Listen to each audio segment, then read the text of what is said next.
Oke. Assalamualaikum warahmatullahi wabarakatuh. Perkenalkan kami dari kelompok ke-10 kelas C Tekim 22. Pada kesempatan kali ini ingin mempresentasikan tentang aplikasi kromatografi pada kehidupan. Kami dari grup ke-10 beranggotakan saya sendiri, Anissa Diva, kemudian ada partner saya, Hasna Anissa Fitri, Saras Monika, dan Francisca Clarissa. Oke, slide pertama akan dijelaskan oleh Hasna.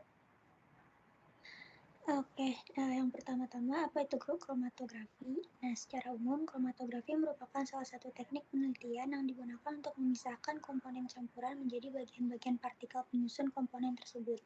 Kromatografi ini dilakukan untuk memurnikan sebuah komponen campuran dengan melihat karakteristiknya seperti ukuran, massa, bentuk, dan lainnya. Untuk jenis-jenis kromatografi itu pertama ada kromatografi kolom. Kromatografi kolom itu merupakan metode pemisahan daya absorpsi suatu absorben terhadap suatu senyawa, baik pemotornya maupun hasil isolasinya. Terus kromatografi gas itu merupakan proses campuran menjadi komponen-komponennya dengan menggunakan gas sebagai fase bergerak yang melewati suatu lapisan serapan yang diam. Selanjutnya ada kromatografi lapis tipis. Kromatografi lapis tipis itu adalah metode pemisahan fisik kimia berdasarkan perbedaan distribusi molekul-molekul komponen di antara dua fase, yaitu fase diam atau absorben dan fase gerak atau eluen yang memiliki tingkatan polaritas berbeda. Terus selanjutnya lagi ada kromatografi ion exchanger. Kromatografi ion exchanger adalah proses kromatografi yang memisahkan ion dan molekul polar berdasarkan afinitas untuk penukaran ion. Nah, yang terakhir ada kromatografi cair kinerja tinggi. Teknik ini adalah penggunaan tekanan tinggi untuk mengirim fase gerak ke dalam kolom. Dengan memberikan tekanan tinggi, laju dan efisiensi pemisahan dapat ditingkatkan dengan besar. Kromatografi penukaran ion telah berhasil digunakan untuk analisis kation, anion, dan ion organik. Ini.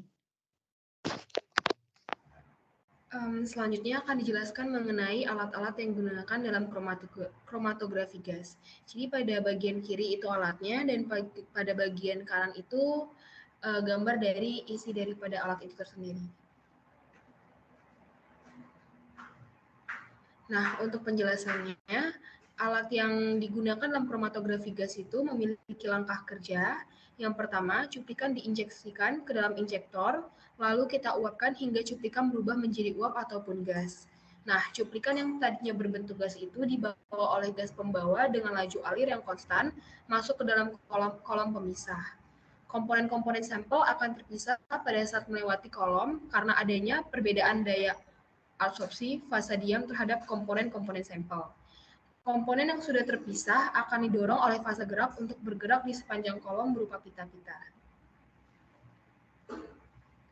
Setelah sampelnya tadi itu dipisahkan menjadi komponen-komponennya, masing-masing komponen itu akan keluar dari kolom bersama fase gerak. Konsentrasi komponen tersebut dapat diukur dengan suatu detektor yang akan menghasilkan sinyal dan dikirim ke pencatat. Komponen-komponen dari sampel yang telah terpisahkan akan menghasilkan kurva-kurva karena masing-masing komponen tersebut ditahan pada kolom dalam waktu berbeda-beda. Lamanya waktu suatu komponen ditahan oleh kolom absorpsi merupakan satu ciri khas komponen yang disebut sebagai waktu retensi atau waktu tambat.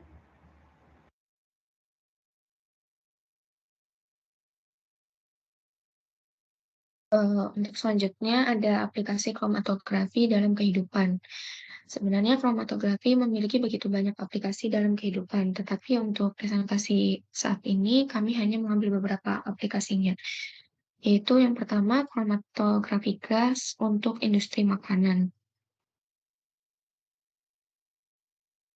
Aplikasi kromatografi gas adalah salah satunya ialah dalam industri makanan, seperti untuk mendeteksi kandungan etanol pada makanan fermentasi, misalnya tape ketan.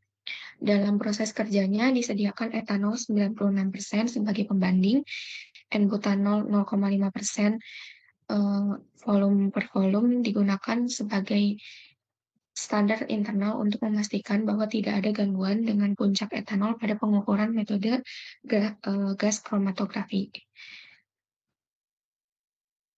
Kemudian preparasi sampel dan preparasi standar etanol dilakukan. Dilanjutkan dengan kalibrasi pada alat dengan N-butanol dan etanol. Kemudian dilakukan pengukuran dengan metode gas kromatografi. Yang kedua, ada kromatografi gas untuk industri minyak bumi. Aplikasi kromatografi dalam industri minyak bumi ialah penentuan tingkat kematangan termal ladang minyak, di mana digunakan proses kromatografi gas dalam proses karakterisasi untuk fraksi saturat, dan menggunakan kromatografi gas spektroskopi massa untuk fraksi aromat. Oke, kemudian ada aplikasi yang terakhir dari yang kami paparkan, yaitu kromatografi gas untuk industri kosmetik. Jadi aplikasi kromatografi dalam industri kosmetik ialah menganalisis etanol dalam hair tonic dan hairspray. Analisis tersebut dilakukan dengan metode kromatografi gas untuk penentuan analisa secara kuantitatif maupun kualitatif. Kedua analisa sama-sama melalui langkah preparasi, yaitu pencampuran dengan berbagai bahan lain dan kemudian diinjeksikan dalam kromatografi gas. Baik, cukup sekian presentasi dari kelompok kami. Mohon maaf apabila ada salah kata. Wassalamualaikum warahmatullahi wabarakatuh.